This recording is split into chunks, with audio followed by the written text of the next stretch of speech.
하나님의 말씀 창세기 25장 1절에서 11절까지의 말씀입니다. 구약성경 34페이지 창세기 25장 1절에서 11절입니다. 한 절씩 교독하시겠습니다. 아브라함이 후처를 맞이하였으니 그의 이름은 구두라라.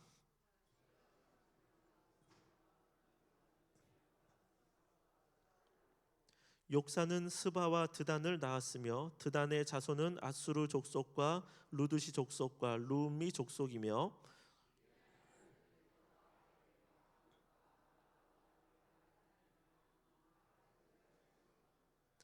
아브라함이 이삭에게 자기의 모든 소유를 주었고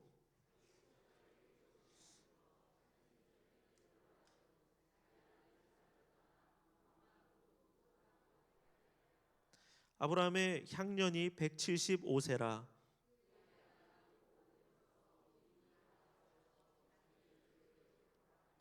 그의 아들들인 이삭과 이스마엘이 그를 마므레 앞 헷 족속 소알의 아들 에브론의 밭에 있는 막벨라 굴에 장사하였으니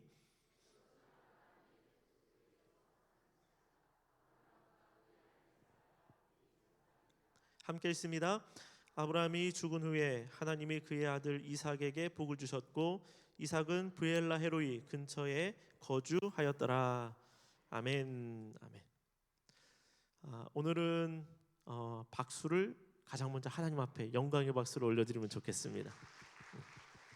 우리의 삶을 인도하시고 오늘까지 또 기도의 자리까지 불러주신 하나님께 감사하고, 그리고 또 예배 자리에 나온 우리 다음 세대들, 청년들, 어린 친구들 곳곳에 있는데 이들을 바라면서 오늘도 여전한 박수로 격려하도록 하겠습니다. 또 직장에서 또 수고하시고 열심히 또 집안일 돌보시고 또 애쓰시다가 이 자리에 오신 여러분들 주님의 이름으로 환영하고 축복하고 우리 자신을 향하여서도 박수하도록 하겠습니다. 네. 우리가 교회 와야 박수 받죠? 어디서 박수 받겠습니까? 그죠? 하나님께서 오늘 또 이 자리에 나온 저와 여러분들 응원해 주시는 줄로 믿습니다. 오늘 말씀을 마지막으로 약속의 땅 시리즈 1입니다. 1을 마무리하도록 하겠습니다. 그래서 이제 창세기는 조금 떠났다가 너무 오래 봤잖아요. 창세기 조금 떠났다가 다른 곳 말씀 보고 또 약속의 땅 시리즈 2가 있겠죠. 이제 2로 여러분들 만나 뵙도록 하겠습니다. 오늘까지 하면 창세기 시리즈 말씀을 한 29번 한 것 같습니다. 딱 30번이었으면 딱 맞아서 기가 막힐 것 같았는데 한 번은 아쉬움이 있지만 여러분들에게 한 번을 묵상의 시간으로 넘겨드리도록 하겠습니다. 75세에 하나님의 부름을 받은 아브라함이 100년 후인 175세에 또다시 하나님의 부름을 받았습니다. 75세 때는 본토 친척 아버지 집을 떠나게 되었지만 175세 때는 육신의 장막을 떠나게 되었습니다. 1세기입니다. 100년 동안 하나님과 함께 동행했습니다. 100년 동안 믿음의 길을 그가 걸어왔습니다. 믿음 안에서 100년을 살았고 또한 믿음 안에서 죽음을 맞이했습니다. 아브라함을 볼 때 믿음이라는 것이 참 쉽게 자라지 않는다라는 것을 보게 됩니다. 한순간에 복의 근원이 될 수 없습니다. 믿음의 경지에 오르기까지 아브라함만 보더라도 상당한 시간이 걸렸습니다.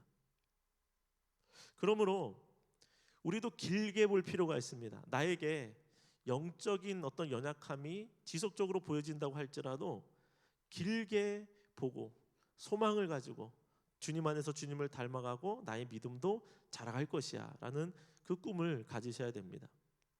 또 반대로 지금 아주 충만하다고 할지라도 무너질 수 있음을 우리는 경계해야 할 것입니다. 신앙은 장기전입니다.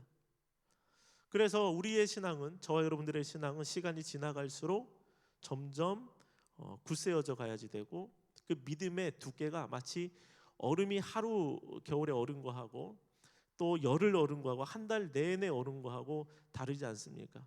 그것처럼 우리의 믿음의 두께가 점점 두꺼워지게 되기를 주의 이름으로 축원을 드립니다. 아브라함의 인생에서 우리가 알 수 있는 것은 무엇이냐면 믿음은 다른 것이 아니라 순종에서 나온다는 것입니다. 순종을 통해서 믿음이 자라갑니다. 순종하지 않으면 믿음이 쌓일 기회조차 없는 것입니다. 그렇기 때문에 이 믿음을 얻기가 쉽지 않고 순종에 따라 달려있기 때문에 좋은 믿음을 가진 자가 그렇게 많지 않을 수 있습니다. 그 이유가 무엇이냐면 하나님께서 우리 가운데 말씀을 주실 때 말씀을 듣는 사람들은 많습니다. 말씀은 다 듣습니다. 그러나 무엇이 문제냐? 들은 말씀을 따라 살아가느냐. 이것이 순종인데 이 순종을 통하여 믿음이 자라기 때문에 순종 가운데 나아가는 자들이 그렇게 많지 않을 수 있다는 것입니다. 중요한 것은 믿음이 들음에서 나는 것인데 하나님의 말씀을 들을 때에 우리의 믿음이 꿈틀거린다는 것이죠. 그때에 믿음으로 배 위에 주님께서 말씀하시는 그 약속의 말씀의 배 위에 우리를 올려 놓아야 할 것입니다. 아브라함은 믿음으로 나가는 것이 어떤 것인지를 잘 보여준 인물입니다. 그가 믿음을 따라 움직였을 때에 그의 삶은 나그네와 같은 삶 아니었습니까? 정처 없이 계속 이동하고 또 이동하고 또 이동하는 그런 삶을 살아왔습니다. 아브라함뿐만 아니라 그의 아들들, 족장들도 다 그러한 이동하는 나그네 같은 삶을 그들이 살아왔습니다. 그러나 중요한 것은 나그네의 삶이었기 때문에 하나님의 인도가 지속적으로 따라왔습니다. 나그네처럼 살았기 때문에 하나님께서 계속적으로 그들을 돌보아 주셨습니다. 하나님을 경험한 것입니다. 너무나도 감사한 일이었죠. 하나님은 실패함이 없으셨고 아브라함을 찾아오셨을 때, 아브라함을 인도하실 때 때를 놓친 적도 한 번도 없으시고 아브라함에게 주셨던 그 말씀 그대로 그를 복되게 하셨습니다. 아브라함을 부하게 만드셨고 아브라함의 자손들을 번성케 하셨고 또 아브라함을 통해 구원자를 보내실 계획을 여전히 이루어가고 계시다는 사실입니다. 오늘 본문의 말씀은 하나님께서 아브라함을 부르실 때 주셨던 말씀이 응답되었고 계속 응답되고 있다는 것을 우리에게 보여주고 있는 말씀입니다. 창세기 12장 2절 말씀에 이런 말씀이 있습니다. 내가 너로 큰 민족을 이루고 내게 복을 주어 내 이름을 창대하게 하리니 너는 복이 될지라. 하나님께서 복이 될지라 라고 선포하셨습니다. 아브라함을 처음 만나고 부르실 때 주셨던 말씀입니다. 하나님께서는 실제로 그를 통하여 민족을 이루셨습니다. 오늘 말씀을 보면 갑자기 없던 아내 한 명이 툭 튀어나옵니다. 그두라라고 하는 후처입니다. 지금까지 우리가 알고 있었던 바는 사라와 하갈이었습니다. 그리고 하갈은 이스마엘과 함께 내보내었습니다. 저와 여러분들은 아브라함의 집에 지금 사라만 있어 왔는 줄 알았습니다. 이 그두라가 언제 처가 되었는지는 잘 모릅니다. 사라가 죽은 이후에 되었는지 아니면 사라가 살아있을 때 처가 되었는지 우리가 잘 알 수는 없습니다. 그러나 분명한 것은 그두라가 누구인지는 잘 알 수 없지만 아브라함에게는 이삭, 이스마엘 외에도 자녀들이 많이 있었다는 것입니다. 그리고 그 자녀들이 열방으로 퍼져갔다는 것입니다. 2절에서 4절까지의 말씀을 우리 다시 한번 읽어보도록 하겠습니다. 그가 시므란과 욕산과 무단과 미디안과 이스박과 수아를 낳고 욕산은 스바와 드단을 낳았으며 드단의 자손은 아수르 족속과 루두시 족속과 루우미 족속이며 미디안의 아들은 에바와 에벨과 한옥과 아비다와 엘다하이니 다 그두라의 자손이었더라. 자녀들을 낳았고 그 자녀가 또 자녀를 낳았고 계속적으로 가족들의 수가 늘어나고 있습니다. 여기에 기록된 사람들은 다 남성들 이름일 것입니다. 그렇다면 딸들까지 포함하면 훨씬 더 많았겠죠. 자녀를 계속 낳는데 다 아들만 낳았다 이럴 수는 아마 없을 겁니다. 딸들을 포함한 식구들이 훨씬 더 많은 것이죠. 아브라함이 부자여야만 했던 이유가 여기 있습니다. 식구가 너무 많아요. 입이 굉장히 많습니다. 하나님은 아브라함을 자녀의 복으로만 채워주신 것이 아니고 이 모든 자녀를 복되게 할 수 있도록 부요함까지 허락해 주셨습니다. 그의 집에서 길리웠던 병사가 오래전에만 해도 318명이나 되지 않았습니까?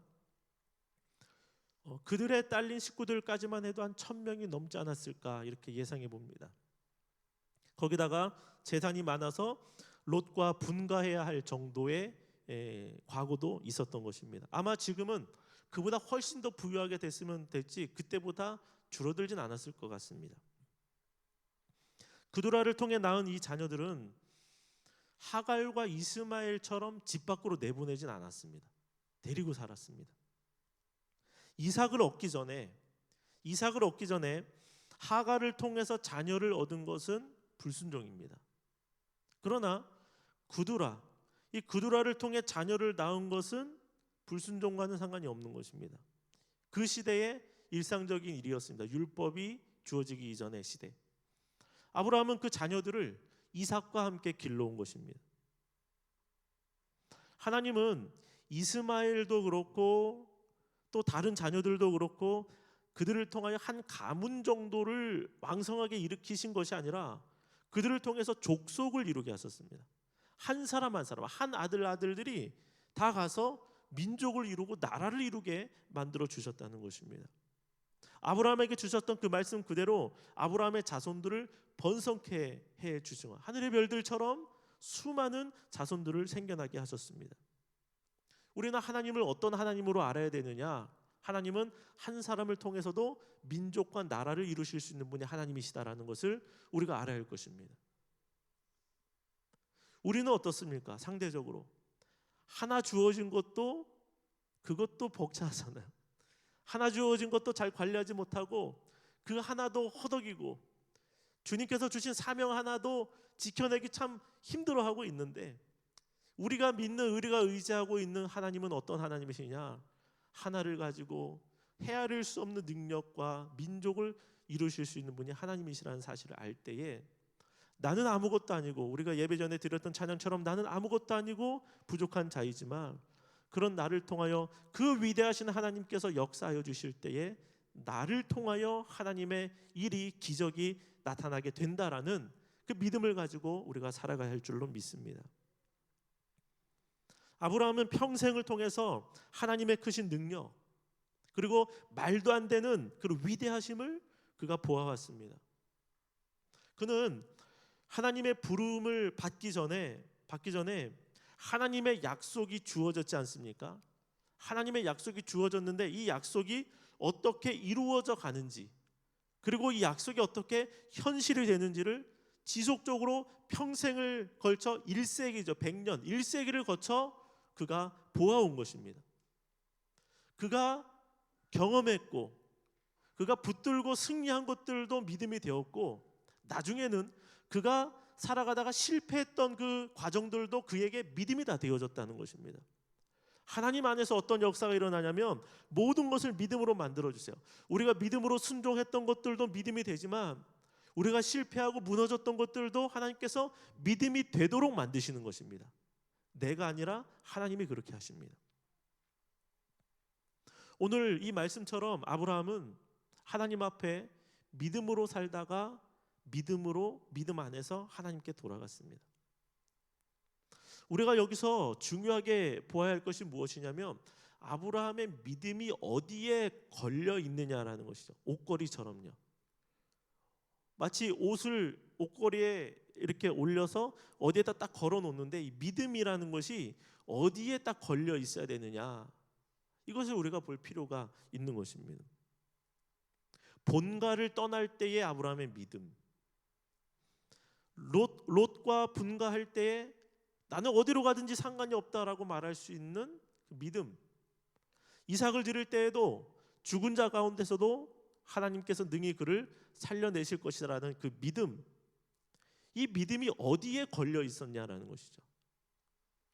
아브라함의 믿음은 굉장히 중요합니다. 하나님의 약속에 걸려 있었습니다. 언약입니다.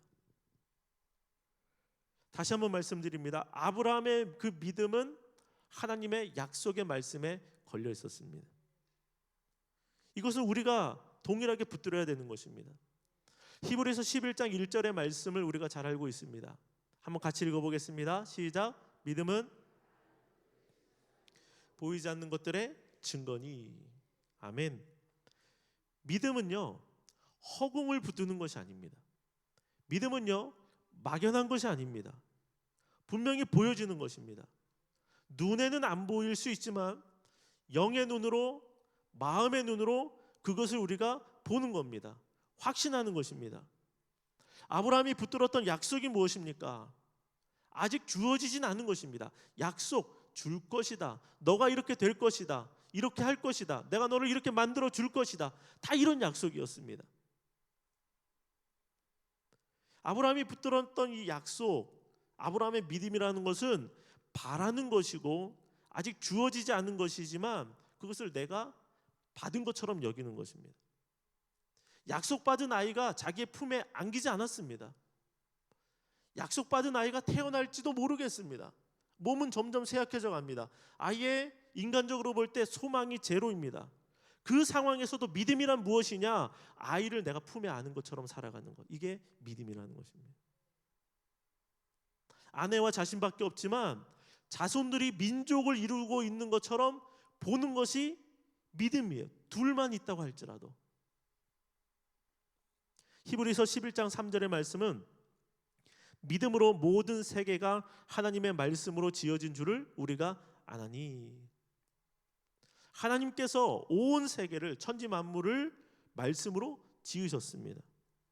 하나님께서 이 땅을 지으셨고 온 우주를 창조하셨고 창조주가 하나님이 되시고, 이것을 우리가 믿는 겁니다. 이것은 믿음으로밖에 알 수 없는 것입니다. 인간의 지혜로, 인간의 지식으로, 경험으로 절대로 알 수 없습니다. 과학적으로도 연구는 어느 정도 가능하지만 믿음의 영역입니다. 그 이상은요. 제가 수요일 새벽 예배 마치고 가평에 필그림 하우스에 들어가서 오늘 이제 저녁에 오후에 이렇게 나왔습니다. 운전하면서 단풍 든 산을 이렇게 쭉 보면서 지나갔습니다. 깨끗한 하늘도 봤어요. 그리고 밤에, 깜깜한 밤에 시골이지, 산속이지 하고 밖을 나갔습니다. 뭐 하러 나갔을까요? 별 보러 나갔습니다. 근데 그 건물 그 빛 때문에 아주 또렷이 별이 다 보이진 않지만 그래도 여기서 안양에서 올려다본 하늘보다 훨씬 더 별이 많이 보였습니다. 별이다, 너무 예쁘다, 오랜만에 별을 봤다라고 기뻐했습니다. 낮에는 찬양이 나오는 좋은 카페에 밖에 산의 전경이 보이는 곳을 바라보며 거기서 묵상하며 말씀을 준비하고 있었습니다. 얼마나 감사한지 몰라요. 오가는 길들 속에서 제 눈에 보였던 아름다운 자연 만물들, 하나님께서 지으시는 사람들, 하늘에 달려있는 수많은 예쁜 별들, 또 사람이라는 존재, 이런 존재가 어떻게 하나의 단세포에서 시작해서 사람이 되었다, 사람이 만들어졌다, 그런 기능과 이러한 감정을 느낄 수 있게 되었다, 영적인 존재, 이런 것이 우연의 산물로 만들어졌다. 저는 그런 것을 믿는 사람들이 더욱 신기합니다. 믿음은 다른 설명을 해주는 것이 아닙니다. 이 모든 것을 하나님이 지으셨다라는 것을 그냥 믿는 겁니다. 설득이 아닙니다. 태초에 하나님이 천지를 창조하시니라, 이겁니다. 창조하셨으니까 믿어라, 이게 아닙니다. 창조하시니라 사실을 그냥 던져주고 믿을 거냐 말 거냐를 우리에게 요구하는 것입니다. 이해돼서 믿는 것도 아니고 증명이 돼서 믿는 것도 아닙니다. 믿어지는 것입니다. 보이지 않고 알 수는 없지만 하나님을 신뢰함으로 받아들이고 그것을 마치 눈으로 본 것처럼, 하나님이 살아계시고 여기에도 보이진 않지만 하나님이 이 자리에 앉아 계시고 내 옆에 나와 함께 앉아 계시고 기도할 때 내 손을 붙들어주고 계시고, 이것을 보이진 않지만 옆에 계시는 것처럼, 눈으로 보는 것처럼 확신으로 하나님을 아는 것, 이게 믿음이라는 것입니다. 죽음도 마찬가지죠. 아브라함이 오늘 하나님의 부름을 받았습니다. 그러나 아브라함은 하나님의 나라를 소망한 것입니다. 죽음에 대해서 우리가 생각을 해볼 때에도 사람은 언젠가는 다 죽음을 겪게 되는 것입니다. 사라처럼 조금 빨리 갈 수도 있고, 부부여도 아브라함처럼 조금 늦게 갈 수도 있고, 죽음 이후에 어떤 사람들이 말하는 환생이나 영혼 소멸 이런 것이 아니라 성경의 말씀처럼 천국과 지옥이 있다라는 것도 막연하게 하는 것이 아니라 눈으로 본 것처럼 확신하며 붙들고 살아갈 줄로 믿습니다. 천국 분명히 있습니다. 지옥도 분명히 있습니다. 두 개밖에 없습니다. 이것이 믿음으로 살고 믿음 안에서 죽는 것입니다. 아브라함이 그 약속을 믿고 약속을 끝까지 붙들고 그렇게 살아왔던 것처럼 우리도 하나님의 약속을 붙들고 그 안에서 살아가는 거예요. 우리의 성공과 우리의 실패는 어디에 있습니까? 세상적인 성공과 실패가 아닙니다. 우리의 성공과 실패는 약속에 따른 성공이고 약속을 붙들지 못한 실패가 그것이 성공이고 그것이 실패라는 것이죠. 다른 실패도 할 수 있습니다. 좋은 성공도 할 수 있습니다. 그러나 진짜 성공은 무엇이냐? 하나님의 약속을 붙든 것이 성공이 아니겠습니까? 하나님의 약속을 붙들지 못한 것이 그것이 실패가 아니겠습니까? 믿음 안에서 살고 믿음 안에서 죽는다는 것은 하나님의 약속의 말씀 안에서 우리가 살고 하나님의 약속 안에서 우리가 거했다라는 것입니다. 아브라함이 약속을 붙들었다는 것을 우리가 어디서 더 명확하게 알 수 있냐면 5절과 6절의 말씀입니다. 5절 6절 말씀 같이 읽습니다. 아브라함이 이삭에게 자기의 모든 소유를 주었고 자기 서자들에게도 재산을 주어 곧 동쪽 땅으로 가게 하였더라. 아멘. 아브라함이 재산의 전부를 누구에게 주었을까요? 나에게 주면 좋죠. 나에게 좀 주지. 아브라함이 재산 전부를 이삭에게 주었습니다. 이것이 무엇을 뜻합니까? 이삭이 장자라는 것입니다. 이삭이 아브라함의 계승자라는 것이죠. 이삭이 장자라는 것은 아브라함이 받았던 약속의 계승자가 이스마엘도 아니고 그두라의 자손도 아니고 이삭 하나라는 것입니다. 이것을 가르쳐주고 있는 것입니다. 그가 장자의 명분을 가진 것입니다. 하나님의 약속하신 자녀이고 약속으로 태어난 자녀이고 약속을 이룰 자녀로 선택받은 자가 바로 이삭이었습니다. 이 부분이 너무나 중요한 것입니다. 왜냐하면 지금도 이슬람은 이스마엘이 장자라고 말합니다. 순서에 따라 태어난 순서에 따라서 장자는 이삭이 아니고 이스마엘이다. 당연한 거다. 이렇게 그들이 말하고 있는 것입니다. 먼저 태어났기 때문에. 그래서 그들은 자신들을 이스마엘의 적통이라고 이렇게 말을 하고 있는 거예요. 이 적통에 따라서 알라의 계시가 이어진다라는 말이 것이죠. 그러나 여러분 정말로 중요한 것이 무엇이냐면 하나님의 말씀을 이해하는 그 관점은요 언약에 있습니다. 언약 신학이라고 합니다. 약속입니다. 다른 말로 하면 우리 원로 목사님께서 누누이 가르쳐 주시고 누누이 설교하시고 누누이 강의하셨는데 구속사입니다. 구속사가 언약에 걸려 있는 거예요. 하나님의 언약의 약속의 말씀에 걸려 있는데 이 언약의 관점에서 우리가 하나님의 말씀을 볼 수 있다라는 것이 얼마나 감사한지 모릅니다. 창세기에서 계시록까지 관통하는 것이 언약이에요. 약속입니다. 이것을 통하여 하나님의 말씀을 볼 때에 성경을 정확하게 해석할 수 있습니다. 하나님의 구원하시는 방법이 여기에 나타나요. 하나님의 이 약속은요 반드시 장자를 통해서만 나타나지 않습니다. 하나님께서 선택한 사람, 하나님께서 택한 사람, 그를 통하여 하나님의 장자권이 이어집니다. 에서와 야곱의 경우에서도 동일한 것입니다. 장자권이 동생에게 갔습니다. 언약이라는 것은 하나님의 뜻을 뜻하는 것입니다. 그래서 5절에서 아브라함이 자기의 모든 소유를 이삭에게 주었다라는 것은 이삭이 아브라함의 아들로는 보면 자녀로 보면 두 번째요. 너의 몸에서 날 자가 씨가 너의 후손이다. 나의 약속의 자녀다. 그럼 그렇게 보면은 이스마엘도 아브라함의 몸에서 났잖아요. 그러나 그것이 아니라 사라와 아브라함 사이에서 태어난 이삭이야말로 참된 장자권을 가졌다라는 것이고 아브라함도 오늘 그것을 증명하고 있는 것입니다. 자신의 재산을 이삭에게 다 준 것입니다. 장자가 가장 많이 가져가거든요. 아브라함이 이제는 자녀들의 질서를 굉장히 잘 잡습니다. 과거에 이스마엘이 동생 이삭을 희롱했을 때 그는 마음이 괴로워서 죽을 지경에 처해 있어요. 괴로워 죽을 지경이다. 그런데 이제는 그두라의 소생들이 더 많았는데, 예전엔 아들 둘만 있었어도 그렇게 막 골치가 썩었는데 지금 그두라의 소생들이 그렇게 많이 있는데 그들이 이삭을 대항했다, 이삭을 괴롭혔다, 이삭을 힘들게 했다, 형제 분란이 생겼다, 이런 내용이 없습니다. 지혜가 생긴 것 같습니다. 6절의 말씀을 보면 아브라함이 다른 아들들도 잘 챙겼습니다. 서자들에게도 재산을 주었다. 부족하지 않게 살아갈 수 있도록 그들도 다 챙겨 주었던 것입니다. 그리고 또 어떻게 아브라함이 서자들을 대했냐면, 자신이 살아있을 때에 서자들로 하여금 아들 이삭을 떠나가도록 했습니다.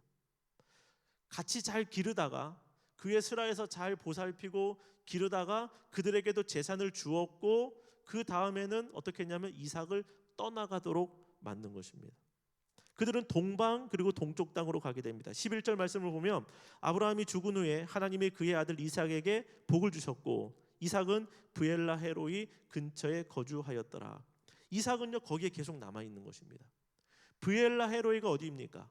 그가 아내 리브가를 만나기 위해서 나온 곳입니다. 브엘라 헤로이에 와서 아내 리브가를 묵상하는 가운데, 하나님을 묵상하는 가운데 만났는데 그 지역에 여전히 이삭이 남아 있는 것입니다. 가나안 땅을 떠나지 않습니다. 이것이 무엇입니까? 아브라함이 약속을 붙들었다. 너는 이 땅에 머물러 있어야지 돼. 다른 서자들, 다른 너의 형제들은, 배다른 형제들은 동쪽으로 떠나가고 다 너를 떠나가고 내가 준 재산 재물을 가지고 그들이 너를 떠나갔지만 너는 그들을 따라가지 말고 이 자리에 여기에 머물러 있어. 이게 어디에서 근거된 겁니까? 하나님의 약속에서 근거된 것이라는 것입니다. 그렇게 했을 때 하나님께서 어떻게 했습니까? 그의 아들 이삭에게도 복을 주셨다라는 기록이 여기에 있는 것입니다. 약속을 붙들고 하나님의 약속 안에 거하는 것이 저와 여러분들에게 복이 되는 줄로 믿습니다. 아브라함은 다른 자녀들도 동일하게 사랑을 해 주었습니다. 그들에게 아버지로서의 역할을 잘 감당했습니다. 그리고 이스마엘도 그가 신경을 썼다는 것이죠. 그러나 이스마엘이나 다른 구두라의 자손들하고 이삭이 다른 것은 동일하게 자신의 자식이지만 하나님의 약속 때문이었다는 것입니다. 하나님의 약속이 이삭을 통하여 흐르기 때문에 이삭만큼은 약속을 이어갈 자로 아브라함이 계속적으로 세워가고 있는 것입니다. 아브라함은 출생 순서로 가정의 질서를 세우지 않았습니다. 자녀들의 외모나 지적 수준으로 아니면 삭삭함으로 몇째는 나중에 효도할 것 같다, 몇째는 나를 집에서 모실 것 같다, 뭐 이런 걸로 자녀를 좀 높여주고 더 많은 거를 주고 이렇게 하지 않았습니다.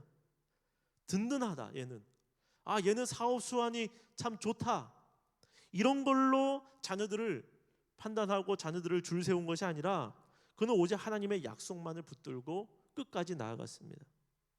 저와 여러분들도 마찬가지입니다. 우리도 세상에도 붙들 만한 것들이 참 많죠. 세상은 우리에게 이게 중요하다, 저게 중요하다, 뭐 외모나 다른 물질이나 다른 관계나 뭐 어떤 것이 중요한 것이 많다라고 우리에게 말을 하지만 저와 여러분은 하나님의 약속이야말로 우리가 내가 붙들고 끝까지 가야 할 믿음의 옷걸이다라는 사실을 우리가 꼭 기억하며 살아갈 줄로 믿습니다. 우리가 하나님의 약속을 붙들면 내가 약속을 지키며 붙들고 살아가는 것처럼 여겨지지만 반대입니다. 하나님의 약속이 우리를 붙들어 맵니다. 하나님의 약속의 말씀이 저와 여러분들을 끝까지 지켜내고 승리로 이끌어갑니다. 이제 아브라함은 발을 모으고 하나님의 품으로 돌아가게 됩니다. 그의 삶은 나그네의 삶이었습니다. 계속해서 이동하고 발로 걷고 또 걸어 다녔고 많은 곳을 다녔지만 이제는 더 이상 걸어 다니지 못하고 발을 모으고 아내가 잠들어 있는 막벨라 굴에 그도 함께 들어가게 됩니다. 이제는 더 이상 다른 곳으로 옮겨 다니지 않아도 됩니다. 아브라함이 묻힌 이 막벨라 굴은 고향은 아닙니다. 요즘으로 말하면 외국 나가서 타지 가운데 살다가 타지에 묻힌 것, 그것이 아브라함의 인생입니다. 타국에서 임종을 맞이했습니다. 가족이 있는 땅으로 돌아가려고 하지 않았습니다. 그는 아내를 묻은 곳에 자신도 함께 묻히기를 원했습니다. 하나님께서 가나안 땅 가운데 주신 첫 번째 소유지인 이 막벨라 굴, 또 그 밭에 그가 머물게 되었습니다. 그는 하나님께서 주신 땅 안에 머물기를 원했던 것입니다. 하나님의 영원한 나라를 소망했고, 내가 있을 곳은 육신의 부모가 있는, 육신이 태어났던 그 고향 땅, 거기가 아니라 하나님이 나를 인도하신 그곳이야말로 내가 있어야 할 곳이다라는 이 마음을 그가 가졌습니다. 세상으로 돌아가지 않았습니다. 아브라함을 불러내신 하나님은 그러한 그를 끝까지 신실하게 인도해 주신 것입니다. 가장 성공적인 인생이 어떤 인생일까요? 하나님께 쓰임받고 또 천국 가는 것이 가장 복된 인생인 줄로 믿습니다. 어떤 사람들은 아브라함을 보면서 야, 자식 농사 진짜 잘 지었네, 자식들이 차고 넘치네, 장례식 때 장례비 걱정 안 해도 되겠네, 장례식 때 아주 손님들 바글바글 하겠네, 뭐 이런 얘기도 하겠죠. 아니면 자녀들이 많으니까 저 뭐 동방 땅까지 갔으니까 요즘식으로 하면은 일주일에 한 집씩만 순회해도 평생 잘 대접받고 맛있는 거 먹고 살겠네, 이렇게 생각할지도 모릅니다. 어떤 사람은 값부다, 좋은 집에 좋은 거 먹고 좋은 차 굴리고 입고 싶은 옷 입고 마음껏 하니까 성공한 인생이겠다라고 부러워하기도 합니다. 어떤 사람은 그의 명예와 지위를 부러워하죠. 그것을 성공이라고 말합니다. 아비멜렉이라고 말하는 이방 왕까지 와서 그에게 화친을, 조약을 맺자고 할 정도로 그의 이름이 세상을 진동시켰습니다. 정치에 대한 그런 마음이 있는 분들은 아브라함처럼 되어야지, 어떤 한 나라를 다스리는 자가 나에게 찾아와서 잘 보이려고 하는 그런 사람이 참 되고 싶다라고 생각을 할 수 있습니다. 그러나 여러분, 사람이 죽게 되면 앞서 말했던 것들은 의미가 없어집니다. 살아있을 때, 몸을 움직일 수 있을 때나 자녀들 만나면 기쁨을 누릴 수 있죠. 좋은 집에서 좀 넓은 평수에서 살아가는 거 살아있을 때나 하는 겁니다. 좋은 옷도, 좋은 차를 굴리는 것도 그렇습니다. 그런데 그것도 참 사람의 적응력이 뛰어나서 조금만 지나면 평범해져 보인다는 것입니다. 마지막에는 다 쓰지도 못하고 갑니다. 내가 죽어라 모은 재산도 자식들에게 다 넘어갑니다. 아브라함이 그러지 않았습니까? 그렇게 많은 부를 누렸지만, 갑부가 되었지만 아브라함이 다 쓰고 갔습니까? 아니에요. 그두라의 자손들에게 다 나눠줬고, 이삭에게 전부를 나눠줬고, 자기가 쓰는 것은 그 중에 일부밖에 안 되었다는 것입니다. 물질도 재산도 다른 것들도 죽음 앞에서 의미가 없어지는 것들이 있고, 죽음 앞에서도 의미가 사라지지 않는 것들이 있다는 것입니다. 아브라함이 성공적인 인생이 된 것은 그가 믿음의 인생이 된 것입니다. 그가 100년 동안 하나님의 부르심을 받은 그 이후부터 하나님과 동행하는 삶을 살았던 것, 그 과정에서 하나님을 경험한 것, 하나님의 약속이 이루어지는 것을 눈으로 보면서, 이루어지는 재미를 보면서 그가 일생을 살아왔던 것, 그것이 성공적인 인생이 아니겠습니까? 그리고 아브라함은 죽었지만 그의 믿음을 이삭에게 넘겨주었습니다. 그의 사명을 이어갈 자가 있다는 것이 얼마나 감사한 일이겠습니까? 저의 모교회는 대가 끊어졌습니다. 없어요. 목사 하나 만들어 놓고 대가 끊어졌어요. 시골인데 교회를 지키는 성도가 없습니다. 목사님은 지금 살아계시는지 모르지만 제가 오래전에 한번 고향 땅을 지나가다가 들어갔을 때는 암이 걸려서 거의 목회를 못하실 그런 정도셨어요. 교회가 세워져서 사명을 넘겨줄 수 있다는 것, 내가 나의 부모가 받았던 이 믿음의 길, 믿음의 사명을 넘겨줄 자녀가 있다는 것, 여러분 이것이 복인 줄로 믿습니다. 그런 측면에서 주님 오실 때까지 우리 양희명교회가 이 믿음의 사명을 넘겨줄 바통을 이어질 자들이 끊어지지 않게 되기를 소망합니다.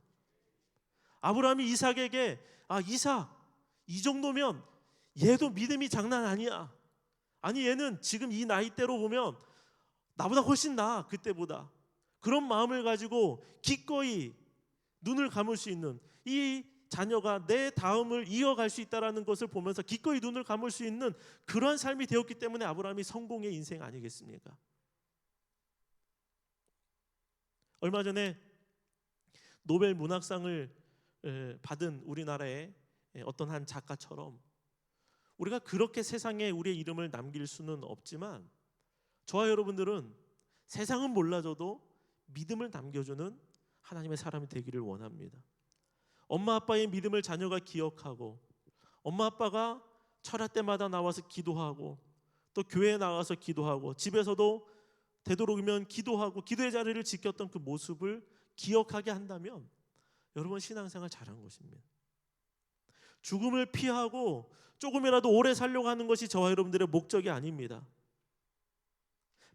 조금 빨리 간 사라나 조금 더 길게 간 아브라함이나 모두 다 복된 삶을 살아갔습니다. 얼마나 길게 살아갈까 보다 얼마나 화려한 장례식을 내가 할까 이것보다 영원한 나라를 소망하며 다음 때에 나의 믿음과 사명을 잘 전달해주는 영적인 계승자로 저와 여러분들이 살아가야 할 줄로 믿습니다. 마지막에 죽음이라는 이 자리를 생각하며 살아가는 사람은 그 죽음을 기억하며 죽음의 때를 대비하며 살아가는 사람은 인생을 가장 가치 있게 살아가는 사람이라고 말할 수 있을 것입니다. 나의 삶을 이렇게 들여야지. 아브라함의 삶을 보면 두 번의 전환기가 있었죠. 첫 번째 전환기는 75세 때 첫 번째 부르심을 받았을 때. 두 번째 전환기는 언제였을 것 같습니까? 저는 그때가 100세 이삭을 낳을 때라고 생각을 합니다. 첫 번째 전환기를 맞았을 때는 믿음의 연단을 엄청 받았습니다. 연단받고 또 받고 무너지고 또 다시 세워주시고. 그런데 100세 이후에 이삭을 낳음부터는 좋은 일들만 했어요. 좋은 믿음의 모습만을 그가 보이더라는 것이며 흔들리지 않습니다. 8절의 말씀, 그의 나이가 높고 늙어서 기운이 다하여 죽어 자기 열조에게로 돌아가매. 그가 100세 이후에는 굉장히 믿음이 이제 탄탄하게 된 것 같아요. 그리고 이제 175세가 되어서 그의 나이가 높고 늙어서 여기 보니까 기운이 다하여 이렇게 기록이 되어 있습니다. 아브라함이요 장수했습니다. 아마 이러한 기록으로 보아서 다른 사람들보다 조금 더 오래 살았던 것 같아요. 기운이 다할 때까지 아브라함이 살았습니다. 여러분들도 기운이 다할 때까지 아프지 않고 사시기를 축원드립니다. 아프지 않고가 중요한 거예요. 아프지 않고. 인생의 아름다운 모습입니다. 급사하지 않았습니다. 평안함 가운데 자식들이 모여왔어요. 내보냈던 이스마엘도 왔습니다. 이스마엘도 와서 아버지의 임종을 지켰습니다. 자식들과 인사하고 세상을 떠난 것이죠. 그의 나이가 높았다라는 이 단어는요, 원어로 사베야라는 단어입니다. 사베야. 천수를 누렸다라는 뜻입니다. 그런데 이 단어는요, 단순히 장수했다라는 것만을 우리에게 가르쳐주는 단어가 아닙니다. 사베야. 이건 뭐냐면 장수와 함께 그의 인생이 만족스러웠다. 만족한 인생이었다는 것입니다. 하나님 안에서 바라던 소망을 다 이루었습니다. 여한이 남지 않은 인생이 되었습니다. 하나님의 신실하심을 통하여 약속의 성취를 이미 받았는데 지금까지 받은 것만으로 보아서 확신하는 건 뭐냐면 아직 이루어지지 아니한 약속도 분명히 이루어진다라는 걸 우리가 보고 있는 겁니다. 만족하는 거죠. 불안하지 않습니다. 사랑하는 아들이 이제는 믿음의 길도 잘 걸어가겠다라는 마음이 있는 겁니다. 여호와 하나님 때문에 그는 이 땅 가운데서 더없이 만족을 누리는 삶을 살아간 것입니다. 여러분, 우리의 지금의 삶이 때로는 흔들릴 수 있고 요동함이 있고 기도 제목이 마구 생기고 그럴 수 있지만, 여러분, 우리가 하나님 앞에 갈 때 우리의 믿음의 그 연한이 점점 길어질수록 저와 여러분들의 삶이 안정적으로 바뀌어져 가고 그 안에서 하나님 때문에 우리가 만족함을 얻는 그런 저와 여러분들의 삶이 되시기를 바랍니다. 만족함으로 하나님 앞에 돌아가는 인생, 육신의 좋은 것이 우리에게 차고 넘쳐서 만족이 아니라 여호와 하나님 안에서의 믿음을 가지고 살아갔더니 그 믿음이 나의 삶을 만족스럽게 바꿨다는 것입니다. 만약에 아브라함이 하나님의 부르심을 받았을 때에 순종하여 떠나지 아니하였다면 그의 인생이 마지막에 눈을 감을 때 만족스러운 인생이 되었을까요? 세상에서 아무리 잘 나갔어도 죽음 앞에서 그는 두려워할 수밖에 없었을 것입니다. 그러나 그가 마지막 175세 하나님을 부르는 그때에 그가 만족함을 가지고 하나님 앞에 나아갔을 수 있다는 것, 너무나 감사한 것이죠.